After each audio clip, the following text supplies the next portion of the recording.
Boa tarde a todos. Boa tarde. Good afternoon, everyone. Can you hear me well? Conseguem me ouvir? Agora sim. Boa tarde a todos. Good afternoon, everyone. Welcome. Welcome to River Summit. Bem-vindos. My name is Maria Ruth. I'll be moderating the summit, so guiding us through the program and presentations, discussions, and also keeping track of time. And o meu nome é Maria. Para aqueles que precisam de tradução para português, podem ver já no site ou através do código QR Code. So, yeah, e a partir de agora vou falar em português, em inglês. So welcome everyone. For those who need translation to English, we're gonna have a few talks now in Portuguese, and most of the summit will be in English. So for those who need translation from Portuguese to English, you can find it in the QR code or in the homepage, in a link that is already available there. Welcome to this room, welcome to the summit, welcome to Gulbenkian. Thank you for coming from all over the world, for being here these days with us and also online. And thanks for following this calling for protecting the rivers of Europe. I hope we all enjoy this time together. And we'll be welcomed now by Mrs. Inês dos Santos Costa, Secretary of State for the Environment. Please come closer. Uma daquelas, sim. We'll also have Mr. João Dias Coelho, President of GIOTA. Thank you. And Mr. Ulrich Ekelmann from River Watch. They will welcome us into this summit. And we'll also have Lígia Figueiredo telling us a bit more about the program and how we can be engaged, participating these days. Welcome, and the word is yours. I'll go over there.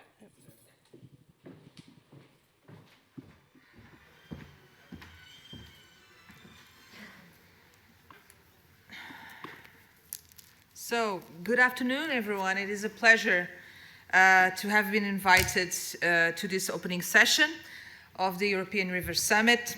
I have to thank, of course, GIOTA, João Dias Coelho, and of course, all the representatives of the organizations here, students, welcome to Lisbon.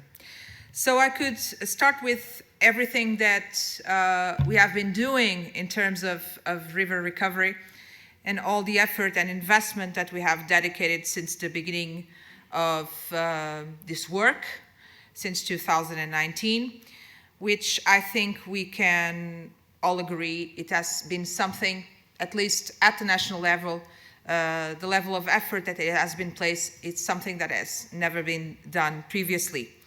We have been working on more than 1,000 kilometers of rivers and streams that we have been benefiting. The funds, of course, from Europe and also national funds have been dedicated to these interventions. The way in which increasingly we have been favoring nature-based solutions to regenerate and benefit, which is, in our understanding, the best technology and engineering that exists in the world, that is our own nature. Specifically in what concerns the removal of obsolete hydraulic infrastructure, which is something of a subject that you will be discussing. This has been something that the previous government has started to work on since 2016. We have been essentially conducting a knowledge development gathered into a report which was published in late 2018, which pointed the removal of infrastructure, of those infrastructure cases where, sorry, let me get back. which pointed that in some cases, the removal of obsolete infrastructures was being conditioned by financial and administrative burdens, as well as the own community itself, since there were, for some, there were obvious drawbacks, for others, there were also obvious benefits, and it was difficult to compatibilize those two views. Recently, some projects have gained prominence with concrete proposals of local, of regional initiative supported through your work, NGOs like Geota, Dorviv. We understand that there is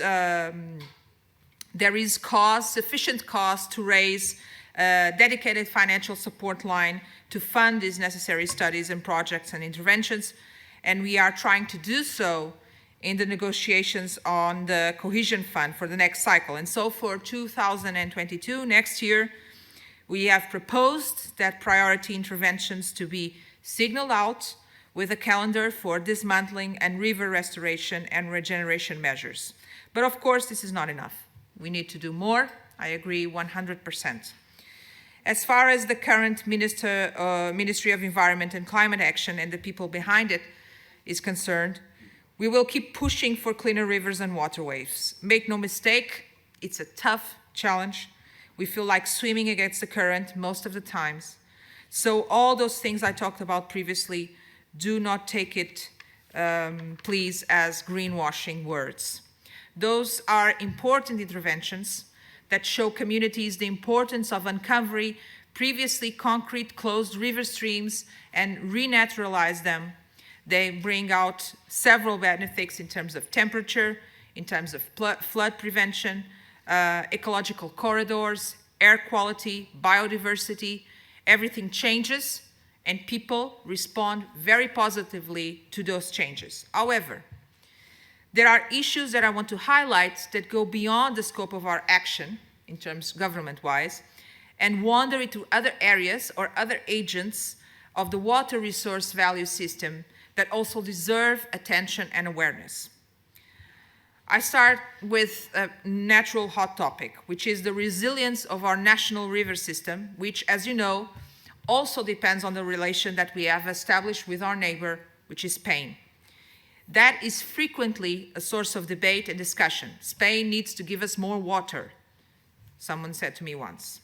So let's unpack this subject for you to see the difficulty that we are facing.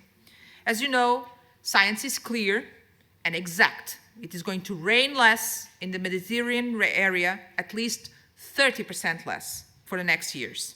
And that means that the affluence of rivers shared with Spain will also be affected, perhaps in an ever-increasing proportion, since there are people and also activities on the other side of the border who also depend their lives on their rivers. In a dialogue, there are two sides. Think about who is on the other side and sees less water coming into their river and having to maintain ecological flows as if it was still raining like 50 years, 100 years ago. It's tough. The dialogue with Spain is ongoing. So is the monitoring of compliance with the convention that we have. Do not expect that the indirect impacts that we face here do not also occur on the Spanish side. Do we really think that we have the short hand of the stick all the time, every time? Take the case of the fish that were killed in the Mar Menor in Murcia, caused by indirect inflows of fertilizers and illegal dumping of sludge from pig farms. This was enough to dub our neighbor as the toilet of Europe in international newspapers. What about cases in Northern Europe who have been discharging untreated wastewater into the river for years on end without the citizens even realizing it? What the UK has recently allowed municipalities to do. I'm not saying that we should compare ourselves to those countries, far from it. But what I want to let you know is that the problem is systemic and diffuse. And like any diffuse problem, action must be taken at the source. The requirement also goes through there, whether we're talking about the urban water cycle or a river or a stream. I cannot begin to tell you the complete brain knot that is to begin a conversation with someone ahead of a municipality who wants the river running through their region to be clean, an urban beach to spur tourism, but does not want to approach the industry that is polluting the said river because jobs and the economy, and somehow the wastewater treatment facility, paid with public funds, is somehow the sole responsible for pollution and E. coli in the water, and not the illegal connections of houses, of industry, or the fertilizers that are being sprayed all along the riverbank, and despite all the monitoring data showing that the discharges from those wastewater treatment facilities are compliant. Treatment facilities are not a magic bullet that treats everything. Municipal discharge regulations and penalties need to happen. Detection and action on undue connections by citizens and companies needs to happen. This is not just a job for the environmental services, but for everyone involved: communities, NGOs, police authorities, the municipality. We can't complain about Spain polluting events and then not being able to point responsibilities in other directions, closer to our home and to our river, those who continually disrespect it. It is impossible to have a policeman in every industrial unit or in every corner. There is much that national, regional, and local licensing, monitoring, and police authorities to do. We are seeing a resurgence of river guards that go beyond monitoring and are effectively changing behavior of local population. But you are right, we need more.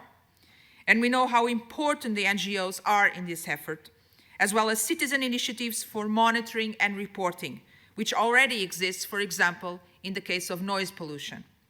And we know how important it is that once the polluter is identified, he can answer for his wrongdoing before judicial or other authorities.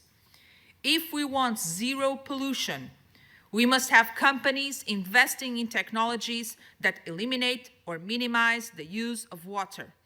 If we want to have resources in use, we must reuse treated waters and foster symbiosis. If we want to regenerate, we have to continue working on recovery of water lines, ecological corridors, and here also waste, such as plastic, must be reduced. The regeneration and health of our rivers does not depend on a technology alone that solves a pollution focus, technologies that exist, but depends mainly on the common understanding of the value of the water resource, which is much bigger than the water itself that flows through it. I hope we can continue to work together to make this value increasingly evident to everyone. Thank you very much, and I wish you a very active and fruitful discussion over the next few days. Thank you very much.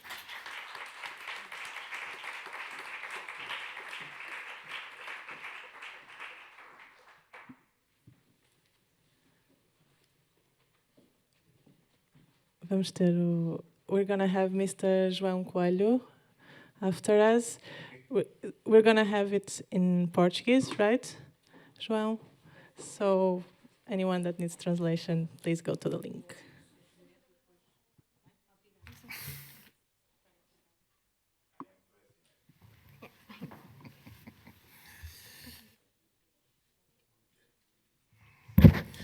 Good afternoon. Welcome to Lisbon. These are my first words for you.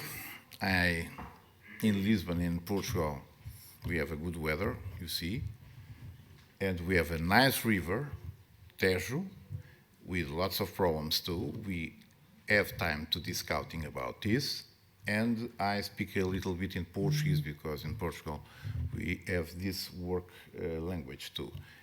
We have a translation.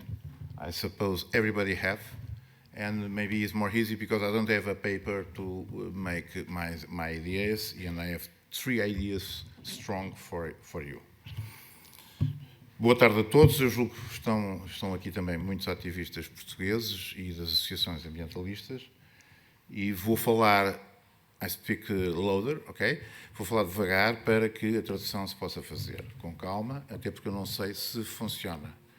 Este é um método novo, a nova tecnologia é uma coisa muito interessante.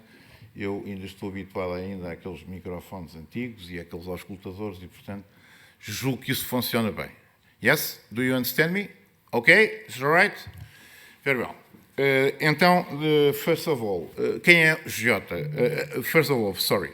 Thank you very much the presence of the Secretary of State, Inês Costa, is a young Secretary of State of Environmental. Is very good because they have good ideas and have a strong way to do the things, and that is important. And thank you to Ulrich, okay, and River Watch and all partners we have for this organization. And difficult situation, you know, with a pandemic situation, you know that. And we work a lot for have this meeting, present meeting with you here and our here, to discussing 3 days about everything we have, the problems with the rivers in Europe. 3 ideas.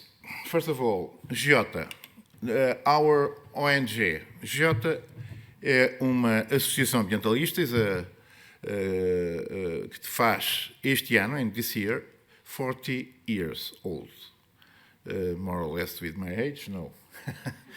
I am foundation. Eu estive na fundação do Jota, like other members. We have history. We born fighting with nuclear energy at the time. Is a national plan about energy. And Mr. Carlos Pimenta is our foundation member too. We work a lot together against the solution the government at the time proposal for Portugal. And in this year, we don't have power or energy, nuclear power. Eu comecei em inglês e agora passo para português porque isto começa a baralhar. Sorry. Portanto, é porque é mais rápido. Entretanto, o Jota tem inúmeras atividades, several activities, e essas atividades vão desde a observação da orla costeira. Há 31 anos nós lançámos o primeiro observatório da orla costeira em Portugal e envolvemos cidadania, cidadãos, professores, alunos, a fiscalizarem e observarem os problemas da orla costeira. Isto é, estamos a falar de problemas de poluição marítima, estamos a falar de má gestão do planeamento territorial, estamos a falar de inventariação, portanto, de problemas que a orla costeira apresentava. Se forem ao nosso site, tem os diversos programas que o Jota tem desenvolvido ao longo destes anos. Temos também outros programas. O Renatur. Em 2019 houve um incêndio brutal no Algarve. Aliás, houve vários incêndios em Portugal e continuam a haver incêndios na Europa.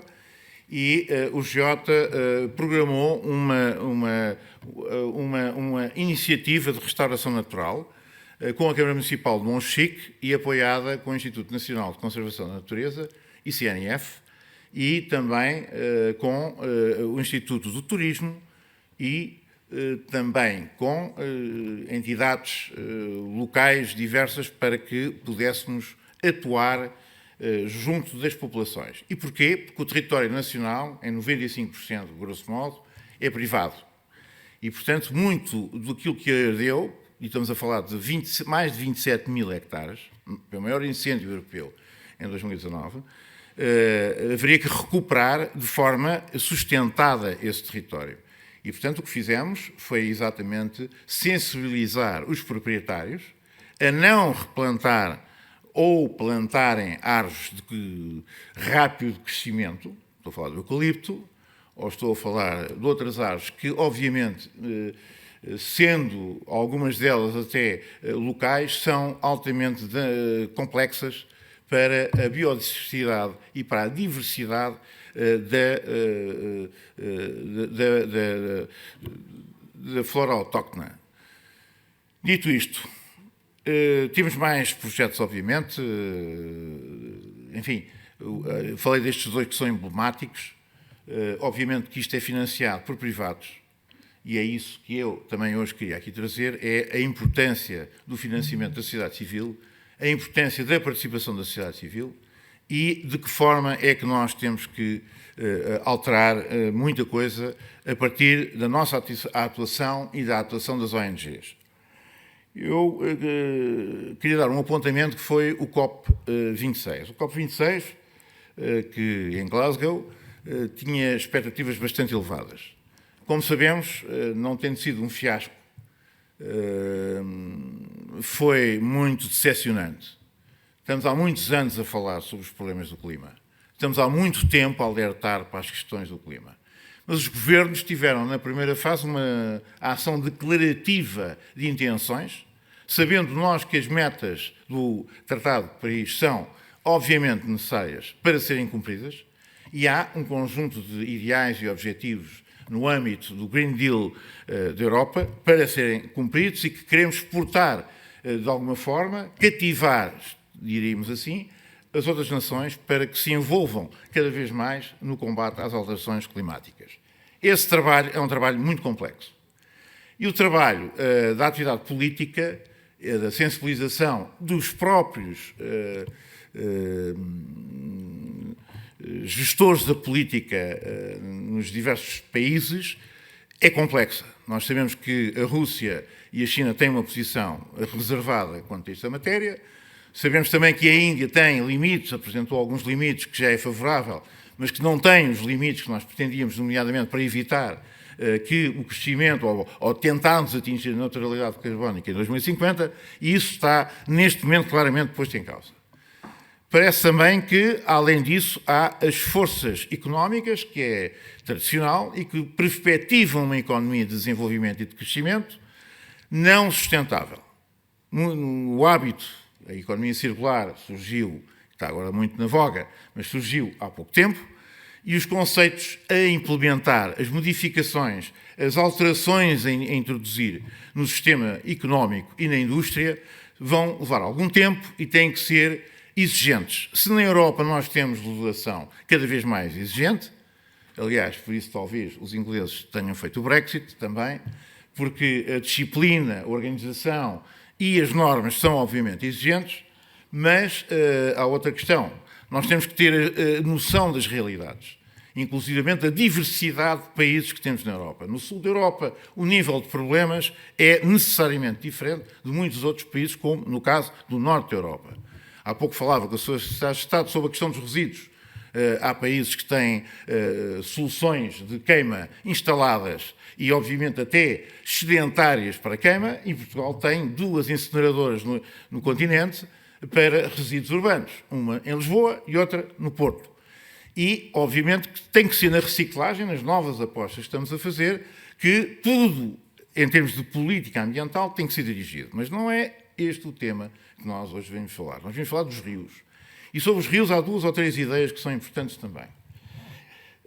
Nós temos problemas com o Rio Tejo, aliás, há um projeto complexo que irá ser debatido nesta nossa sessão, tem a ver com o projeto do Tejo, mais concretamente com barragens.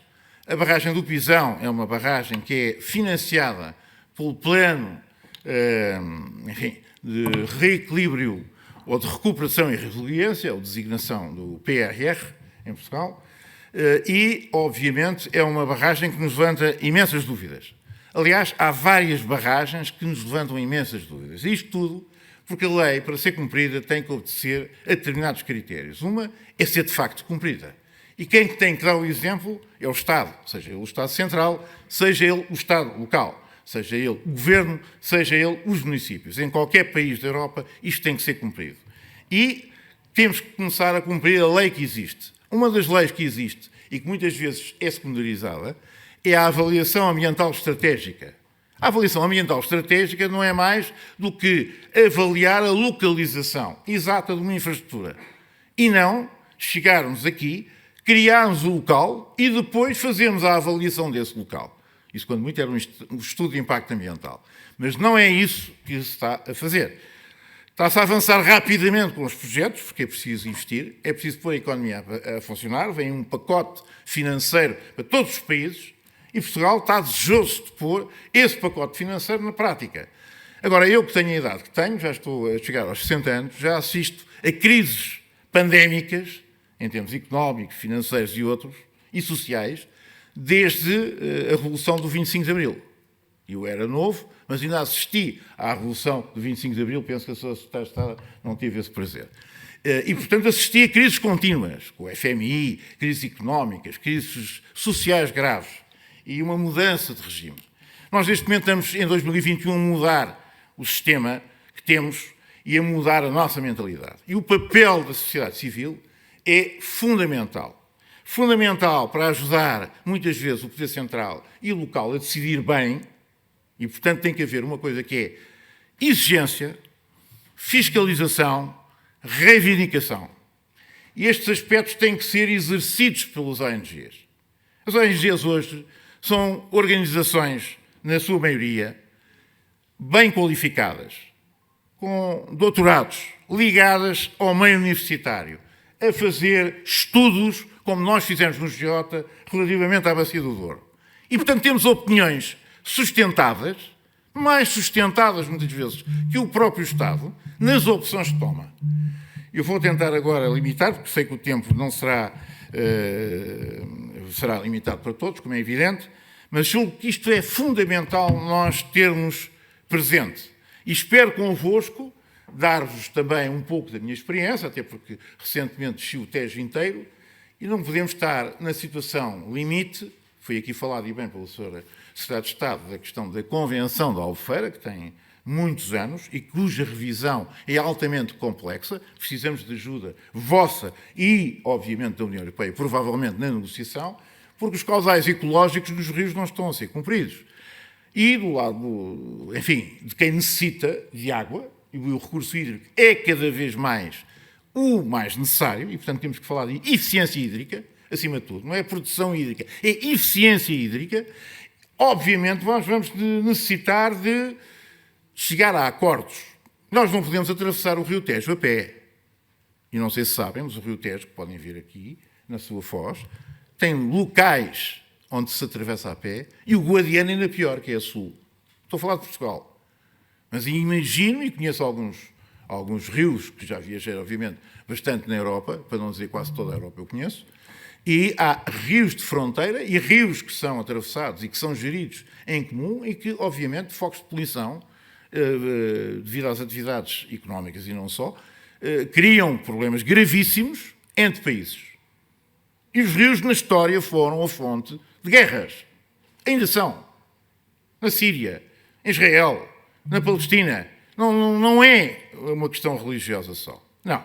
É uma questão de gestão dos recursos. O problema da gestão dos recursos é o problema fundamental que o ser humano, há muitos anos, há décadas, há centenas de anos, desde o início, gera e reivindica.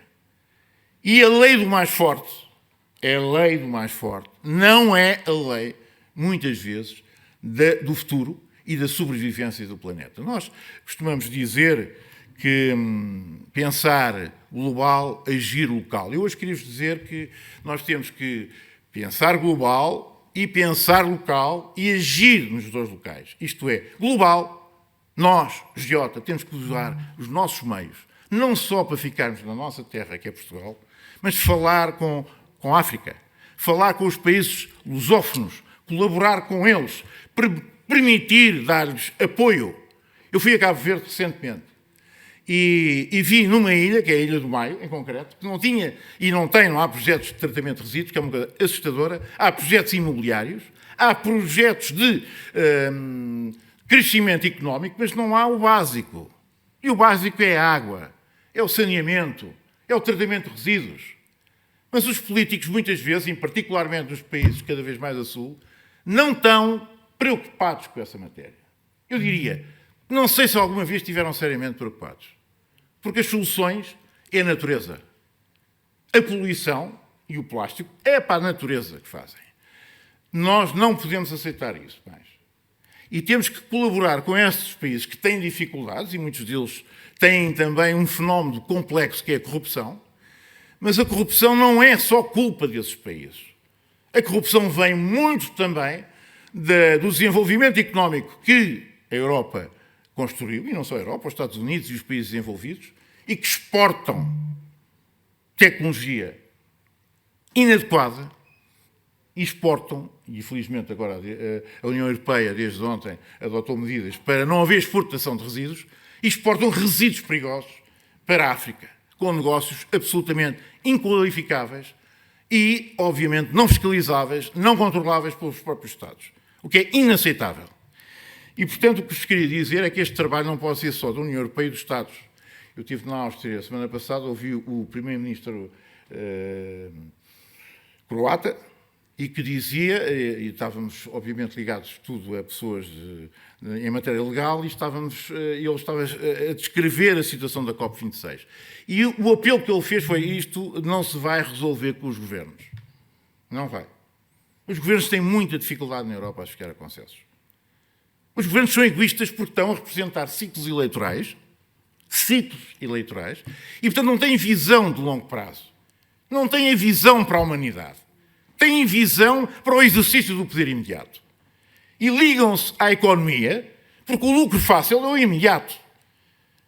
E grande parte da corrupção vem desta ligação absurda entre um ciclo político curto e um ciclo económico muito curto.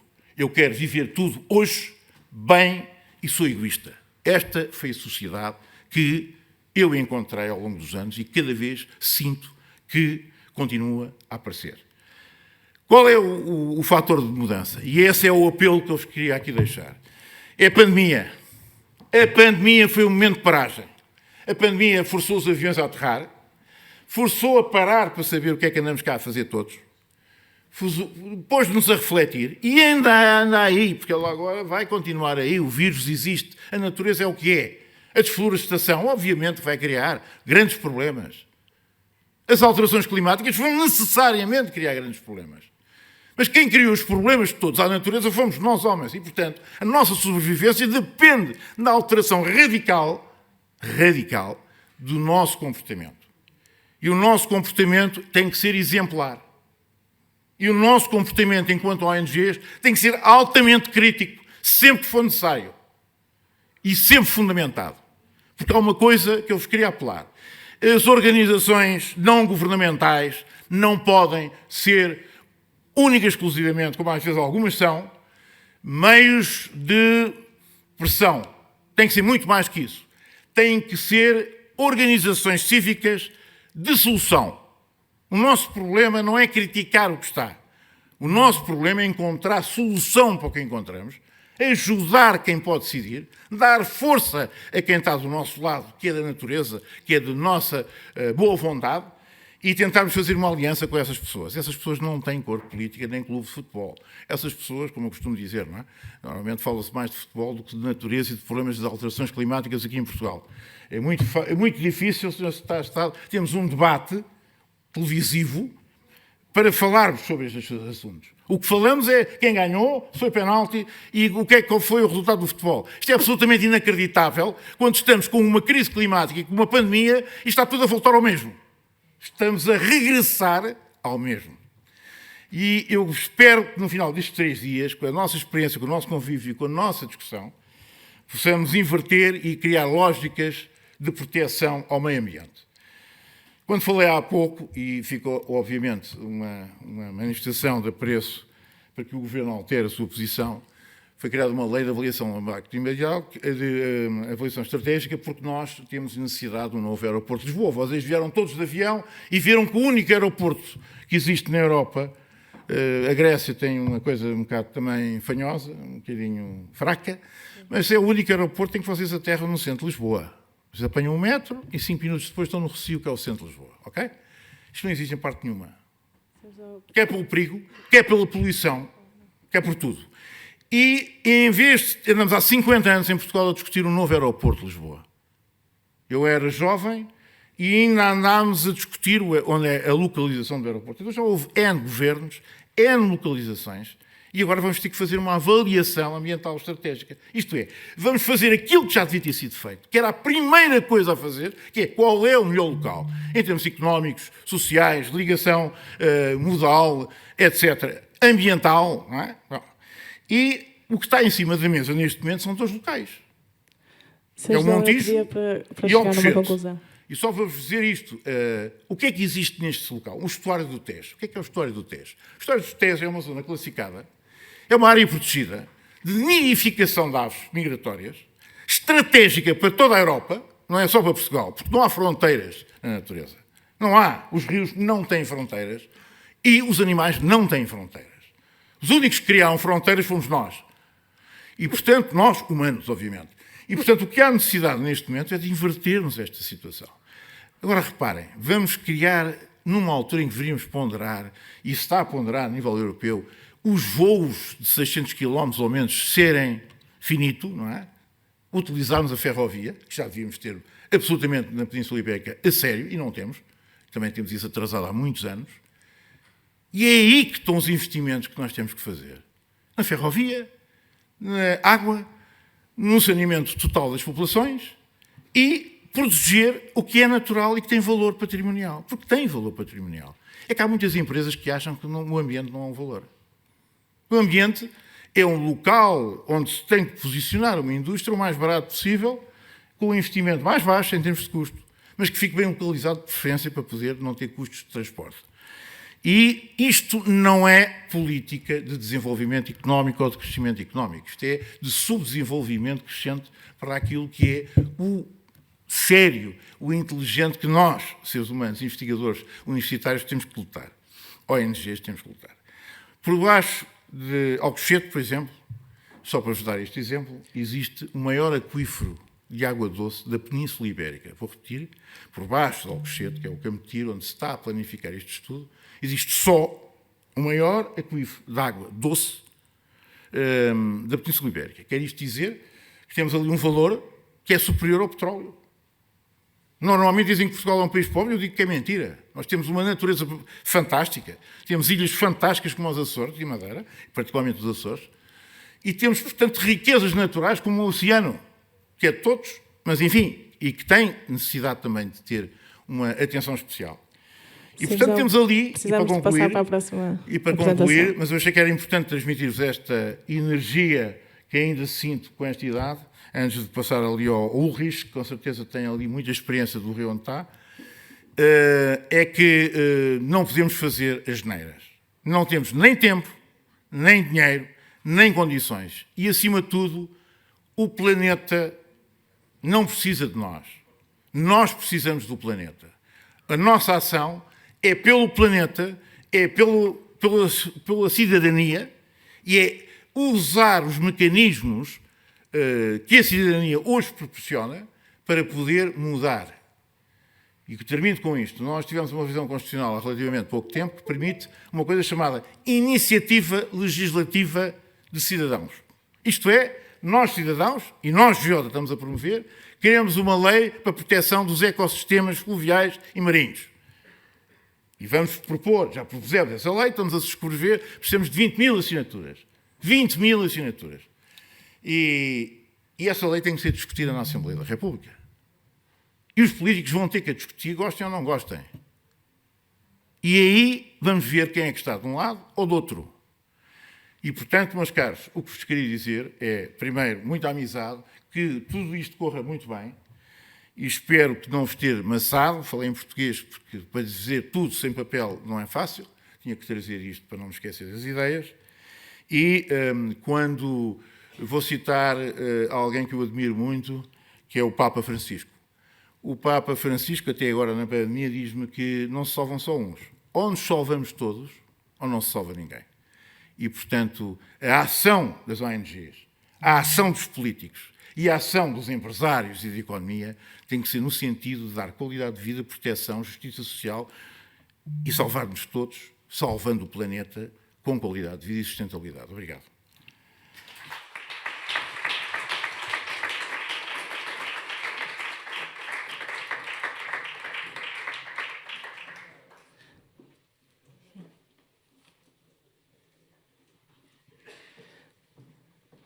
Thank you so much, Mrs. Inês Santos Costa. Thank you for your words. Thank you, Mr. João Coelho. Let's hear Ulrich from Riverwatch.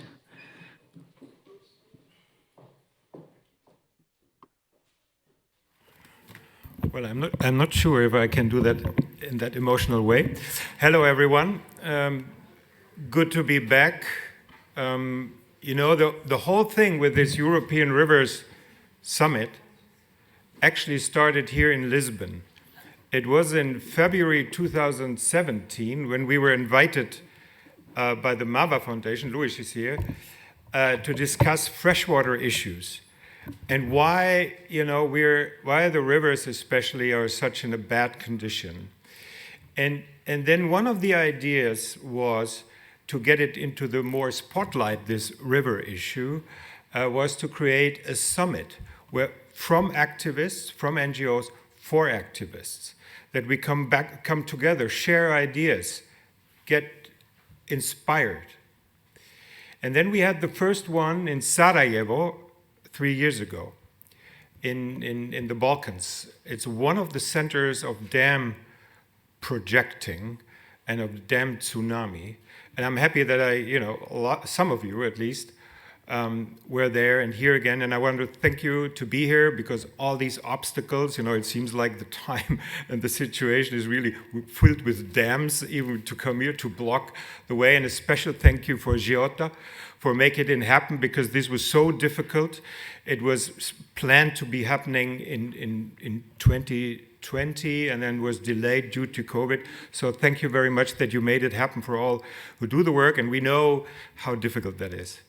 It's more than you think.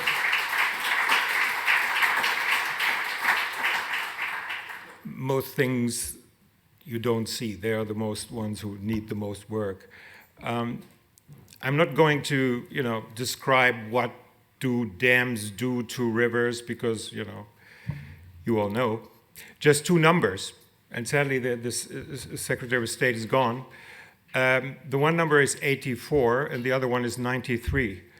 So the one number is, you know, the Living Planet Index, that freshwater ecosystems have collapsed by 84% since 1970.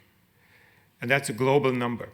When you then think that Europe might be better than others, and the others were bad and we were better, then there is this other number, minus 93%, that represents the index of migratory fish species. Since I was a child, the migratory fish populations have collapsed by 93%. That basically means there's nothing left in most rivers. And that means we haven't seen in the last 30, 40 years a living river with a living population of fish. And even in the 70s, it was not the original one. And the major cause of this is dams. Mostly hydroelectric, but also dams for irrigation. The fish doesn't care, you know, why he can't and why his spawning sites are destroyed. Well, some of us, and many of us, are working in this business for years, or some of us for decades. And you would say, hey, why is it that the scientific data is so overwhelmingly,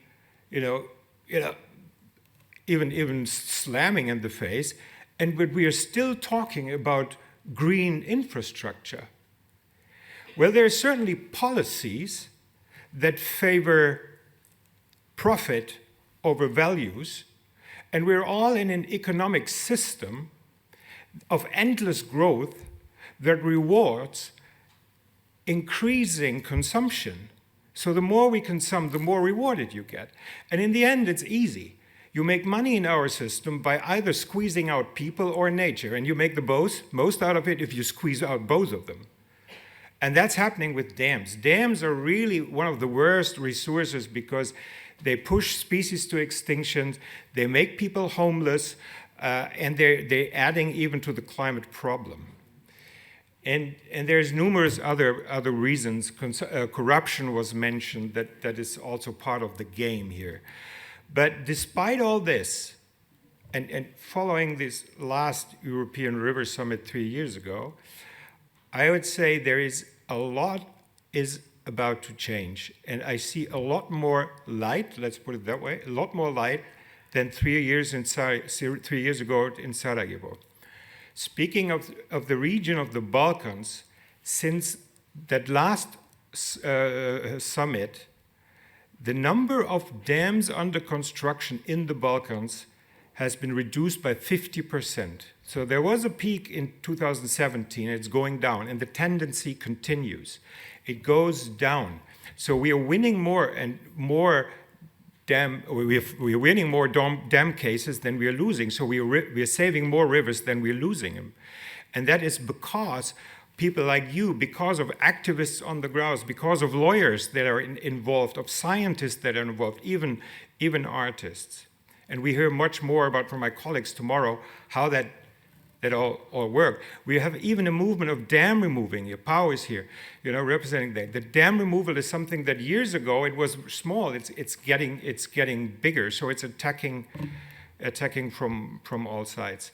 So that gives me hope. And I'm just back from Albania, and there is this Vjosa. This we will see that tomorrow as well. And we're close to a point where we can save that river, that remarkable river. 2 weeks ago, I was in Neretva with Leila was with us. There are beautiful, beautiful rivers left. They're worth fighting for. So I'm not advocating saying, oh, everything is bad. The opposite. There's a lot to fight for, a lot to win. Actually, we can only win. We can only win. We can't lose. We can't lose. We're losing cases, but we win. And we are stronger in being together. And that is the original idea, or was the original idea and still is, of this summit. It's about, listen and talk. It's about getting inspired. It's about eating and drinking, if you will. And the side event, you stick your heads together, plan something that you might not have thought about before. And I'm very much a fan of physical meetings. That wasn't possible for a time, and it maybe last a little longer. But there's nothing is as valuable as being together and creating new ideas. Why not putting more dam removal with anti-hydropower together, make something jointly together? And there were, in the very first heads together was the Balkan Rivers Week or days. We had the idea of lawyers for rivers. And now that is established. And that is a very important part of fighting dam projects. So all in all, I think really, although you might think they're dark times, and it's hopeless, and we feel like, I do also feel like Sisyphus sometimes, the guy who rolled the rock up the mountains, and before he was there, the rock came down, and he does it again, and he does it again. But eventually, I have the feeling more and more we get a rock up there, and it stays up there. And without us, we would have lost so much. Easy. So I think there is not many things on this planet as rewarding as working on the protection of nature, and especially for the rivers, because they are lifelines, or in most cases we have to say they were lifelines, but there is still something left on the Balkans and here in Portugal and elsewhere that are worth fighting for. So in this little vision, I wish us all a nice, inspiring, informative, but also relaxing time where we can talk to each other. For most of us, we haven't seen it for each other for a longer time. And yeah, I hope we have a great time in Great Lisbon. And let me say that I always wanted to say this, actually, I herewith declare the second European River Summit as open. Thank you.